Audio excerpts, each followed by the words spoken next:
뉴스 오프닝. 전쟁의 그림자가 드리운 중동. 문명의 충돌을 경고한 트럼프 대통령의 발언이 현실로 다가오고 있습니다.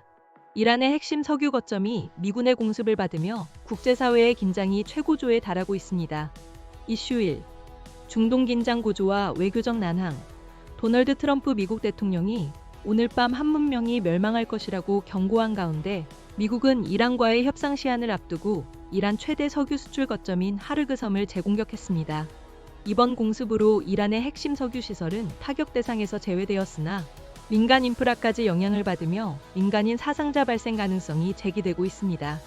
이란 혁명수비대는 사우디 내 엑손모빌과 다우케미컬 소유 석유화학단지 그리고 미 해군 항공모함을 타격했다고 주장하며 영내 에너지 공급 차단을 경고했습니다. 한편 이집트, 파키스탄, 튀르키예가 중재한 45일 휴전안의 핵심 쟁점인 호르무즈 해협 개방 문제에서 이란은 선박 통행료 부과를 역제안하며 타결 전망을 더욱 어둡게 하고 있습니다.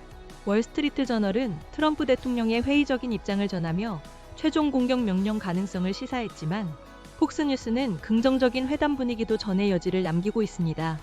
이란 지도부의 발언 수위 또한 높아지고 있습니다. 페제슈키안 대통령은 국민들의 결사항전 의지를 강조했으며 청소년 최고위원회는 발전소 주변 인간사슬 형성을 촉구했습니다. 이와 별개로 트럼프 대통령은 한국, 일본, 나토 등 동맹국들에게 미군 주둔에 대한 지원 부족을 재차 지적하며 향후 관세 등 분야에서 대한국 압박이 강화될 수 있다는 관측도 제기되고 있습니다. 이슈 2. 네타냐후 총리의 입장과 확산되는 전선.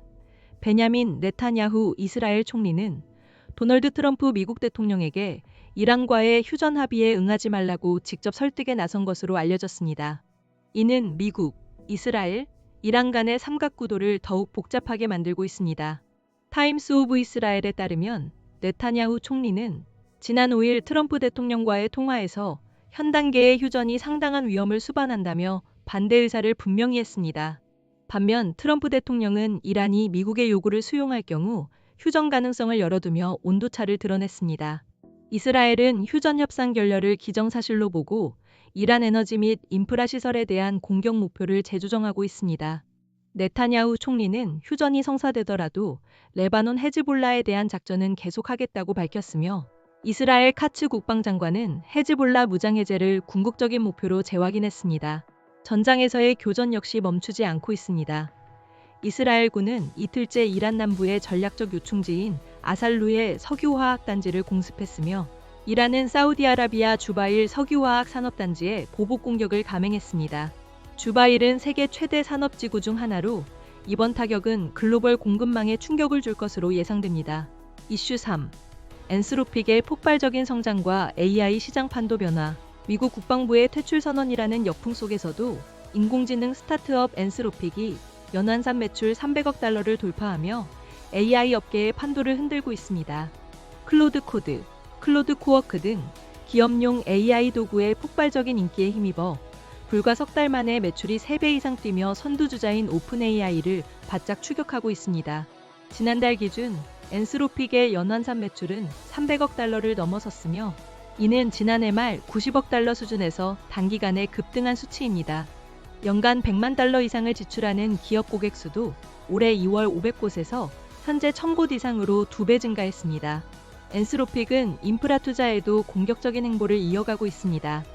구글, 브로드컴과 차세대 TPU 장기 공급 계약을 체결했으며 2027년부터 3.5기가와트 규모의 AI 컴퓨팅 인프라에 투입될 예정입니다. 새로운 수익 채널 확보에도 속도를 내고 있습니다.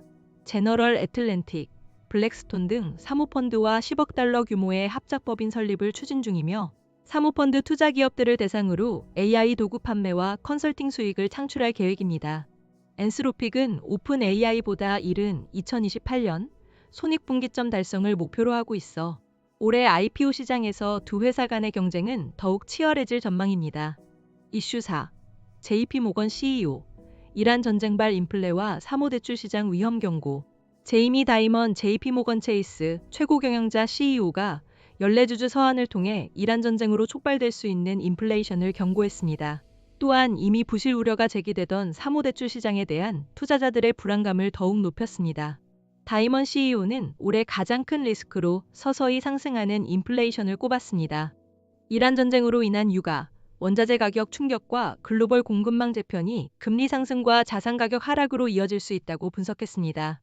그는 현재 미국 가계 순자산이 국내 총생산의 560%에 달하는 만큼 급격한 자산 가치 하락이 글로벌 시장에 심각한 충격을 줄 수 있다고 지적했습니다. 사모대출 시장에 대해서는 신중한 시각을 유지했습니다. 총 규모 1조 8천억 달러로 시스템 위험전이 가능성은 낮다고 평가했지만 신용 사이클이 돌아오면 레버리지 론 손실이 예상보다 커질 수 있다고 경고했습니다. 지나친 낙관론, 약정 완화, 현금 대신 원금 가산 방식 확대 등이 손실을 키우는 요인으로 지목되었습니다. 다이먼 CEO는 사모대출 시장의 투명성 부족과 느슨한 평가 기준도 우려 요인으로 꼽으며 시장 상황 악화 시 투자자들의 매도 물량이 쏟아질 가능성이 높다고 내다봤습니다. 금리, 신용 스프레드 상승, 규제 강화 등이 맞물릴 경우 기업들의 자본 부담은 더욱 가중될 것이라는 분석입니다. 클로징, 국제사회의 긴장이 고조되는 가운데 경제와 안보 전반에 걸쳐 심상치 않은 움직임들이 감지되고 있습니다. 앞으로의 상황 변화를 예의주시하며 관련 소식들을 발빠르게 전해드리겠습니다.